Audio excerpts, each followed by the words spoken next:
Nous sommes heureux de savoir que vous répondez toujours présent à ce rendez-vous, à cette convocation divine. En tout cas, votre fidélité sera payée ce soir parce que, comme d'habitude, évidemment, des témoins seront sur ce plateau partager avec nous leur expérience, une partie personnelle de leur vie. Et certainement, je suis sûr que de chez vous, ça vous fera réfléchir. En tout cas, shalom chez vous avec le sourire, mais surtout, que Point d'accord commence.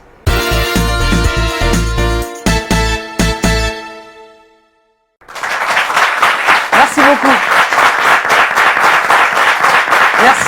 Merci beaucoup. Alors, public, ça fait plaisir de vous avoir. Voilà, un public tout chaleureux. Merci beaucoup. Dieu vous bénisse de votre présence. Et je précise que vous n'êtes pas venu seul. Effectivement, on va passer le micro assez rapidement à une personne très importante également qui est avec nous ce soir, qui est venue avec une bonne délégation. Effectivement, celle qui conduit ce peuple. Voilà, on lui passe le micro tout doucement. Shalom, pasteur. Shalom. Alors, comment vous allez ? Très bien, par la grâce de Dieu. Ça fait plaisir, surtout d'avoir une femme pasteur ici. C'est pas toujours évident d'en avoir une. Et on est très content. Le public, vous êtes content de l'avoir comme voilà. Merci beaucoup. Merci. Voilà. Merci. En tout cas, je vous souhaite de passer, alors là, une excellente soirée avec cette histoire qui va se vivre sous nos yeux tout à l'heure. Dieu vous bénisse, on reste ensemble jusqu'à la fin. Et bien sûr, je n'oublierai pas de saluer notre pasteur consultant. Nous l'avons régulièrement sur ce plateau. Pasteur Brahima, c'est un plaisir. Oui, c'est également un plaisir pour moi d'être là avec voilà. vous encore. Alors Claudia se porte bien et vous, de votre côté par la grâce de Dieu, ça va également très bien. Oui. Maman Brahima, c'est un plaisir. Alors là, j'ai dévoilé le secret, hein. Tout le monde a compris. En tout cas, c'est un plaisir de vous avoir ici. Merci beaucoup. Pasteur Brahima, vous le savez, c'est plus une confidence. On a toujours donc des sièges qui sont là et qui seront occupés tout à l'heure par des témoins. On va redevenir sérieux, écouter leur histoire et par la grâce de Dieu, tenter d'y apporter une solution. On espère que ce point d'accord ce soir sera trouvé. Et d'ailleurs, pour le savoir, je vais appeler avec votre permission, bien sûr, pasteur, le premier témoin de cette soirée, c'est une jeune dame. Qu'est-ce qui s'est passé dans sa vie? C'est la grosse interrogation. On la reçoit pour le comprendre.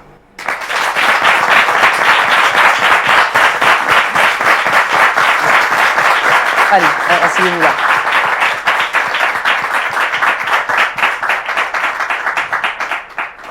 Bonsoir mademoiselle. Bonsoir. Voilà. Bonsoir.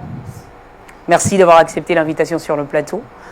D'accord, donc déjà, d'entrée de jeu, il faut savoir tout simplement que c'est vrai que Claudia, elle est en face de toi, elle écoutera ton histoire, tout comme le public d'ailleurs qui est là.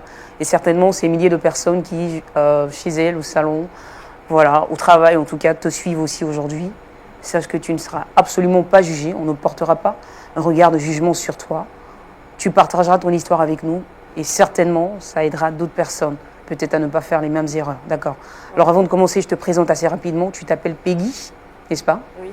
Tu es âgée de 26 ans et tu travailles en fait dans l'industrie du cosmétique. Exactement. Alors pourquoi Peggy est sur ce plateau? Pourquoi elle a décidé de nous rendre visite ce soir?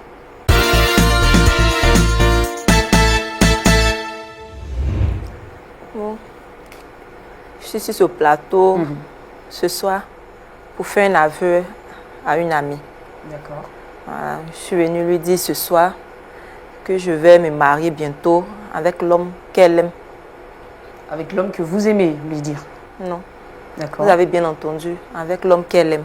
Vous allez vous marier très bientôt Oui. avec l'homme que votre meilleur ami aime. Oui. D'accord.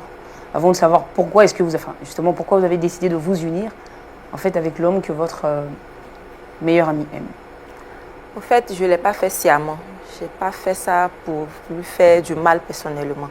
C'est arrivé comme ça, sans le vouloir. Sans le vouloir. Oui. Donc ça a été vraiment, selon vous, le fruit du hasard. Oui, vraiment, ça a été indépendamment de ma volonté. Je n'ai pas voulu que ça arrive. D'accord. Donc ce soir, vous arrivez dans une attitude de confession, de pardon. Oui. Et vous espérez que votre ami le comprendra. Oui. D'accord. Oui, avant de le savoir, on va creuser un tout petit peu plus ce sujet. Cette amie, où est-ce que vous la rencontrez? Depuis quand est-ce que vous le connaissez exactement? Bon, c'est une amie d'enfance. D'accord. Depuis l'adolescence, nous sommes ensemble. Nous sommes aussi dans la même église. Voilà. Nous avons grandi ensemble. Jusqu'à présent, nous sommes toujours ensemble. D'accord. Voilà. Et généralement, quand on parle d'amis, cela sous-entend que c'est une personne avec laquelle on s'entend à merveille. On partage beaucoup de choses. Nous nous entendons très bien. On se dit tout. Il n'y a pas de secret. On n'a pas de secret pour l'autre. Elle me dit tout, je lui dis tout également. Vraiment, nous sommes des confidentes. D'accord. Et cela dure depuis plusieurs années. Oui, effectivement. Vous êtes également de la même communauté. Oui, effectivement. D'accord. C'est dans ce sens que Un jour, elle m'a confié qu'elle était amoureuse. Vraiment, lorsqu'elle m'a dit ça, j'étais très contente. Elle dit, ah, enfin, Dieu merci. Elle m'a dit, la personne dont elle est amoureuse, c'est un jeune de l'église, un frère de l'église. D'accord. Voilà. Lorsqu'elle m'a dit ça, elle dit, ok. Bon, le frère, au fait, on ne côtoyait pas beaucoup le frère. Voilà, on se connaissait comme ça. C'est un jeune frère de votre église que vous connaissiez également? Oui, on le connaissait, mais on ne le côtoyait pas trop, on ne causait pas trop avec lui. Mais elle m'a dit qu'elle était amoureuse. Elle était intéressée. Voilà, elle était amoureuse de lui. Donc, je lui ai dit, ok. Après, elle m'a dit qu'elle allait me confier une mission. Lorsqu'elle m'a dit ça, j'ai tiqué un peu, puis bon, on a commencé à rire. Et cette mission, elle consistait en quoi? La mission, c'était, je devais aborder le frère en question et puis être l'intermédiaire entre le frère et puis elle. Voilà. Essayer de parler, de mener une enquête. Discrètement, en fait, de soutirer des informations à ce jeune frère-là. Pour savoir si le jeune frère était fiancé ou pas. Parce qu'avant toute chose, il faut qu'on sache si le terrain était un peu libre, quoi. D'accord. Voilà. C'est en ce sens que j'ai commencé à mener ma propre enquête. Est-ce que je veux savoir la mission, vous la trouviez facile C'était vraiment, lorsqu'elle m'a dit ça, j'ai dit, oh, en un mois déjà, c'est bouclé. C'était vraiment facile pour moi, puisque je suis un peu éveillée de nature. Donc tu es beaucoup plus dynamique. Donc je suppose qu'elle, si elle te confie cette mission, c'est parce qu'elle était un peu timide? Oui, elle était un peu timide. Un peu timide, d'accord. Donc, qu'est-ce qui se passe par la suite? À quel moment est-ce que tu rencontres le frère pour lui en parler véritablement? Comment cette mission, effectivement, tu la mènes? C'était lors d'une évangélisation de la jeunesse, un groupe. On devait former des groupes pour aller faire des évangélisations. Et par hasard, je me suis retrouvée dans le même groupe que le frère en question. Et donc, du coup, ça facilitait un peu plus... Voilà, en fait, je cherchais même des occasions. Et là, je suis tombée, je dis, ok, là, j'en profite en même temps pour causer avec lui, pour avoir les informations, les informations dont tu avais besoin. Oui. D'accord. Au début, le frère était un peu réticent, puisque c'était pas, comme je l'ai dit précédemment, on ne causait pas trop. Mais au fil du temps, il s'est ouvert et puis on a commencé à causer. D'accord. Voilà. Alors, ce que je veux savoir, la mission, enfin, logiquement, elle était censée être menée en 3 mois, c'est cela? Au bout de 3 mois, tu devais avoir suffisamment d'informations pour ton ami en question. Oui, oui. D'accord. Alors, ce que je vais savoir dans les premiers temps, enfin, dans le premier mois, les 2 premiers mois. Dans les 2 premiers mois, tout allait bien. Tout allait bien. Je causais avec le frère. Les dimanches, après le culte, on se voyait, je lui demandais... On parlait de tout et de rien. D'accord, donc déjà, c'était déjà de savoir quels étaient les centres d'intérêt du jeune homme. Déjà de savoir s'il avait des vues sur une sœur dans l'église. Voilà. Est-ce que c'était le cas? Non, non. Il n'avait pas de fiancé, il n'avait personne. D'accord. Voilà. Donc du coup, il y avait encore de l'espoir pour ton ami en question. Voilà, ça m'encourageait à chaque fois... À poser des questions personnelles. Oui. Okay. À chaque fois qu'on finissait de causer, le soir, je faisais le compte rendu à mon ami. Et en tout cas... Elle était vraiment... Elle avait confiance en moi. Moi également, je lui disais tout. Je lui disais que je ne lui cachais rien. Tout ce que se disait avec le frère, bon, elle était au courant de tout. D'accord, donc tu lui faisais un compte rendu fidèle. Oui. Et donc, la sœur en Christ l'a mis en question, elle gardait l'espoir. Oui, d'accord. Oui. C'était exactement ça. Alors, ce que je veux savoir, est-ce que, entre-temps, entre le frère et toi, est-ce que tu lui parlais de temps en temps de ta sœur? Pas vraiment. Je ne lui parlais pas encore de la sœur. J'attendais le moment opportun pour pouvoir parler de la sœur. Voilà. C'est comme ça. Et pendant ces 2 mois, tout se passait bien? Tout se passait bien. Tu arrivais à obtenir les informations que tu voulais. Oui. Donc du coup, tu savais ce que le jeune homme aimait comme activité. Tu savais également quel travail est-ce qu'il faisait. D'accord. Je disais tout à la sœur. Ok. Et elle était contente? Elle était très contente. En tout cas, elle était à l'aise. Elle me faisait confiance. Elle dormait tranquillement, sans problème. D'accord. Et vraiment, voilà, c'était arrivé. Vraiment, c'était pas de ma faute. La dernière semaine... Alors qu'est-ce qui n'a pas été de ta faute? Qu'est-ce qui s'est passé dans la dernière semaine? La dernière semaine, avant que je dise au frère les raisons pour lesquelles je m'étais approchée de lui, il m'a appelé un soir. Bon, pas vraiment un soir. Si je Un peux dire ça. après-midi, Voilà. après le culte. Qui voulait me voir. J'étais vraiment inquiète qu'il m'a dit ça, parce que ce n'était pas dans ses habitudes. Il dit, qu'est-ce que le frère a? Donc, vraiment, ça m'a un peu paniqué. Il dit, ok, il n'y a pas de problème. Donc, après le culte, on s'est vu, il m'a dit que vraiment, lui, il m'aime. Il dit, lorsqu'il m'a dit ça, ça m'a un peu choqué. Il dit, Comment vous avez réagi? vraiment, j'étais choquée. Puis, lui et moi, dans nos causeries, il n'y avait pas, je ne voyais pas ses intentions. Voilà. Elles n'étaient pas clairement dévoilées, en fait. Voilà, on causait de tout et de rien. Donc, lorsqu'il m'a dit non, qu'il m'aimait, il voudrait que je sois sa fiancée jusqu'au pour aboutir finalement voilà, au mariage. Pour aboutir au mariage. Vraiment, sur le champ, je n'ai pas réagi, j'étais vraiment choquée. Puis bon, je suis partie. Je ne lui ai rien dit, je suis partie. C'est comme ça, la semaine qui a suivi, c'est-à-dire je l'ai appelé pour lui dire non, que je voudrais le voir. Là, vous étiez à la fin du délai, hein. Vous étiez au troisième mois, d'accord. Voilà. Je lui ai dit que je voudrais le voir. Et le dimanche qui a suivi, après le culte encore, je lui ai dit que je me suis approchée de toi, c'est par rapport à une amie que tu connais très bien, Sandra. Maman, ça fait 2 mois, elle m'a dit qu'elle t'aimait. Qu'elle t'aimait, raison pour laquelle je me suis approchée pour avoir plus d'informations et puis après vous mettre en contact. Voilà, lui dit, tu dis que c'est elle, voilà, puisque tu la connais un peu, mais pas trop. Donc quand je lui ai dit ça, vraiment, il s'est mis à pleurer et puis après, nous sommes séparés encore. Donc après ça, il essayait de m'appeler, mais je l'évitais. Je l'évitais, sérieusement, je l'évitais.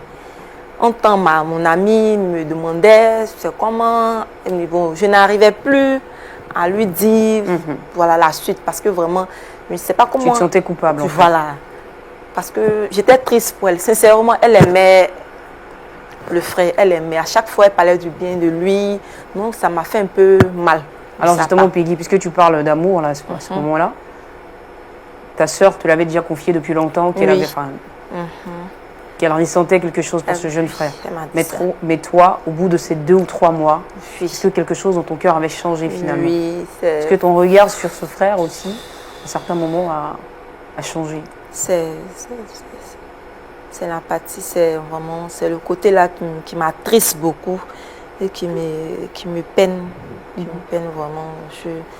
Je suis vraiment triste parce que le pire est arrivé.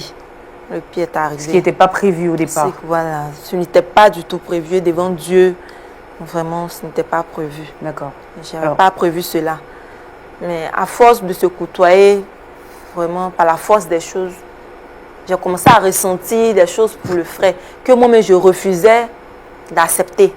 Voilà, jusqu'à ce que lui-même vienne encore me déclarer qu'il m'aime. Ça a vraiment réveillé ce qui était caché en moi. Et vraiment, j'étais triste. J'étais triste. En temps, ma soeur me demandait toujours, le frère te dit quoi, le frère te dit quoi, le frère te dit quoi. Je ne savais plus quoi lui répondre, je l'évitais. Dans le secret, j'ai accepté l'amitié, la relation avec le frère. Et donc, vous avez commencé à prier tous les deux ensemble. Oui. D'accord. Sans que ta copine, ta soeur en Christ ne soit informée. D'accord. On a commencé à être ensemble. Vraiment. Et depuis combien de temps est-ce qu'elle dure cette relation cachée? Ça fait 5 mois maintenant que nous sommes ensemble. Et le frère maintenant, puisque c'est une personne qui est très sérieuse, il voudrait aller en profondeur de la relation. C'est-à-dire, il voudrait aller voir le responsable maintenant de l'église, le pasteur, voilà, de l'église, après aller voir les parents pour qu'on puisse officialiser la relation. Vraiment, je ne sais pas comment... Donc, c'est vraiment ce qui te décide en fait aujourd'hui à parler à ton ami. Parce que la relation commence à être sérieuse. Et elle est toujours dans le flou. Voilà. Vraiment, ce soir, si je suis venue, c'est pour lui parler, lui dire que je suis prête. J'ai accepté l'amour impossible. Vraiment.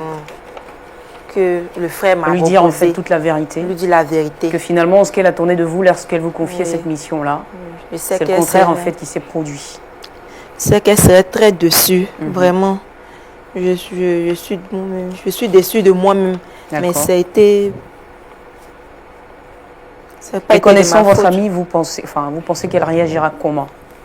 Vraiment, elle serait très fâchée. C'est une amie qui a un très bon cœur, moi je le reconnais. Parce que je sais que si c'était le cas inverse, je suis sûre qu'elle n'aurait pas fait ça. Mais je ne sais pas pourquoi. Mais alors, ce que je veux savoir, lorsque vous avez confié à ce jeune frère, en fait, que vous avez cette sœur de l'église qui avait des choses dans le cœur par rapport à lui, comment est-ce qu'il a réagi?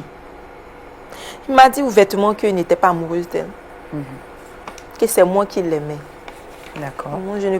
On ne peut pas forcer quelqu'un à aimer une autre personne. Vraiment, j'ai refusé. Dans les débuts, j'ai refusé. Mais comme je l'ai dit, moi-même, j'ai commencé à ressentir des choses en moi pour lui que je refusais d'accepter. Voilà, je refusais d'accepter. Donc, ça voudrait dire que jusque-là, votre amie non.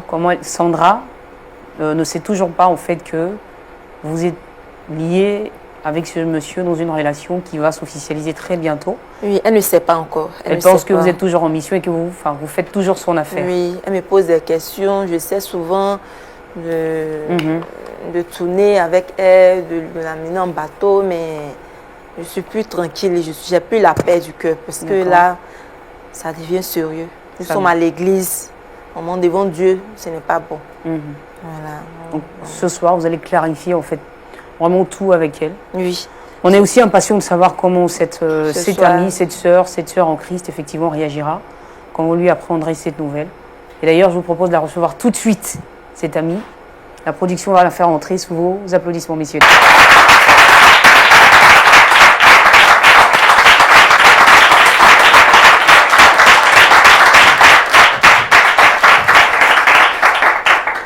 Bonsoir Sandra. Bonsoir. Bienvenue sur le plateau. Merci. Alors on est vraiment très content de vous avoir ici Sandra. Allez, faites-moi un joli sourire. Voilà, vous êtes toute belle. Merci. Donc voilà, un joli sourire. Merci. Alors Sandra, permettez-moi de vous présenter un tout petit peu avant d'échanger avec vous. Effectivement, vous vous appelez Sandra Kyo. Oui. C'est âgé de 26 ans également. Oui. Voilà. Cette jeune dame assise à vos côtés. Oui. Apparemment une jeune dame que vous connaissez très bien. Oui, oui. Alors depuis combien de temps justement est-ce que... Nous nous connaissons il y a longtemps, hein, depuis notre enfance. D'accord. Nous sommes pratiquement allés ensemble à l'école. À l'école, hein. Oui. D'accord, donc effectivement, la formation, les cours, vous les avez suivis ensemble. Oui, oui. D'accord, donc c'est une amitié qui ne date pas d'aujourd'hui. Oui, il y a très longtemps. Alors, avec cet ami en question, est-ce qu'il vous arrivait parfois d'aborder la question du mariage dans vos causeries de filles?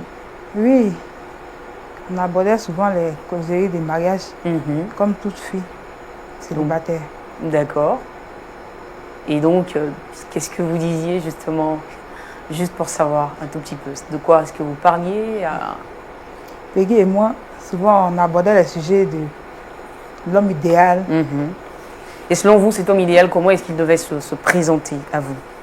Il devait être d'abord chrétien. D'accord. Il devait être un homme attentionné et un homme très amoureux. Très amoureux également. D'accord.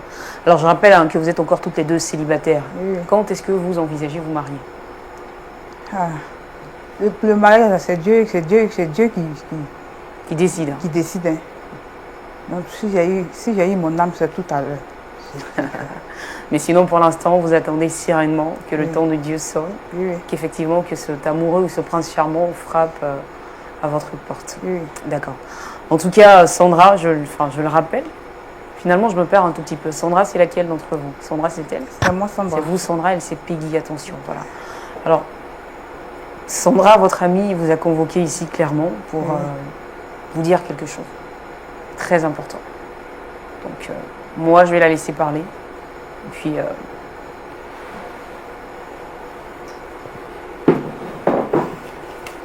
Sandra. Oui, Peggy. Peggy. Moi, ta camarade Peggy. Sandra, tu sais que je t'aime. Oui, je sais. Tu es ma soeur. Tu n'es plus mon amie, tu es ma soeur. Vraiment, ce que je vais te dire ce soir-là. Peggy, c'est quoi? Pardon. Après cela, trouve une force, trouve une place dans ton cœur pour moi. Essaie de me pardonner après cet aveu que je vais te faire. Tu sais que je t'ai toujours aimé. Ce n'est pas de ma faute. Ce qui s'est passé, ce n'est pas de ma faute. Peggy, qu'est-ce qui s'est Sandra. passé? Pardonne-moi, Sandra. Pardonne-moi. Pardonne-moi. Vraiment, je te demande pardon. Pardonne-moi parce que je n'ai pas voulu. Je n'ai pas voulu. Il y a quoi te pardonner, Peggy? Pardonne-moi. Ce n'est pas de ma faute, Peggy. Ce n'est pas de ma faute, Sandra. Ça n'a pas été de ma faute. Pardonne-moi. Peggy, tu es ma soeur, non? Je me mets à genoux devant toi. Je me mets à genoux devant toi, Sandra. Pardon. Peggy, qu'est-ce qui se passe? Pardonne-moi, pardonne-moi. Après ce que je vais te dire, Sandra, mais dis-moi, qu'est-ce qui se trouve passe, une place dans ton cœur pour moi. Pardonne-moi. Je te demande de me pardonner. Peggy, Pitié, dis-moi, qu'est-ce qui se passe? Qu'est-ce qui se passe? Peggy, lève-toi d'abord, lève-toi. Je ne peux pas me lever. Lève-toi d'abord. Sandra, je vais me marier. Mais ça, c'est une bonne nouvelle. Sandra, je vais me marier. Je dis, Peggy, c'est une bonne nouvelle. Il faut te lever, tu as t'asseoir, tu as bien me parler. C'est une très bonne nouvelle pour nous. Si toi, tu te maries là, c'est bon pour nous, c'est bon pour toi. Il faut te lever, tu as. Pardon, Sandra, pardon. Pardon, je ne peux pas me lever. Lève-toi, tu vas t'asseoir. Faut t'asseoir, lève-toi. Sandra, je me marie avec Jules. C'est quel Jules? Il y a Jules là. Si tu t'es marié avec Jules, c'est bon, il faut te lever. Hein, Jules là, c'est bon, faut te lever. Sandra, je me marie avec Jules. Quel Jules? Faut te lever. Ton Jules. Moi, mon Jules? Quoi? Pardon, Sandra. Mon Jules. Sandra, excuse-moi. Mais toi, tu es quel genre d'ami? Sandra, ça n'a pas été de ma faute. Ça n'a pas été de ma faute. Pardonne-moi, ça n'a pas été de ma faute. Attends d'abord. J'ai pas voulu. C'est arrivé comme ça, Sandra. Pardonne-moi. Mais Peggy, qu'est-ce que tu as pris? Rien. Qu'est-ce que tu as pris? Je ne sais pas, c'est l'amour, pardon. Peggy, si je t'envoie, ça m'a trahi. Ça peut parler de moi, Peggy. Sandra, ça m'a trahi, pardon. Peggy, lève-toi, on va parler. Lève-toi. Pardonne-moi, je ne peux pas me lever, Sandra, pardon. Aie pitié de moi, trouve dans ton cœur la force de me pardonner, pardon. Pardon, Sandra, pardon. Tu aurais dû le faire à la maison. Je peux pas. Oh, Peggy, attends. Tu me dis juste. Pardon. Peggy. Bon, lève-toi d'abord. Lève-toi. Tu vas m'expliquer. Lève-toi. Sandra, je t'en supplie. Sandra, je t'en supplie. Lève-toi. Le mariage est pour bientôt. Je t'en supplie, Sandra. Oh, Peggy, tu m'as fait ça. Moi qui t'ai envoyé pour que tu puisses parler de moi. Tu m'as fait ça, Peggy. Pardon. Peggy, lève-toi s'il te plaît et assois-toi sur ton pied. Lève-toi, Peggy. J'ai honte. Non. Est-ce qu'elle pourra me pardonner un jour? Non. Mon amitié est gâchée. L'amitié de longue date est perdue, c'est envolé. Sandra, à côté. Non. L'amour m'a trahi, Sandra. Je t'en supplie. Sandra. L'amour a gâté notre amitié. Je t'en supplie. Pardonne-moi. Je t'en supplie. Pardonne-moi. Mon ami, pardonne-moi. Je t'en supplie. Je t'en supplie. J'ai pas fait ça exprès. C'est arrivé comme ça. Pitié. Moi qui étais amoureuse de Jules. Et qui t'envoyais vers Jules. Tu me fais ça, Peggy. Non. Sandra, j'ai honte. Non. Pardon. Peggy, non. Pardon. Peggy, Pardon. Je suis ton amie. Depuis l'enfance. Pardon. Alors Peggy, s'il te plaît, écoute ton ami et assois-toi dans le ciel. Laisse-la en fait digérer cette nouvelle-là, s'il te plaît. Je vais me tourner aussi vers le public pour avoir aussi son avis justement sur cette situation.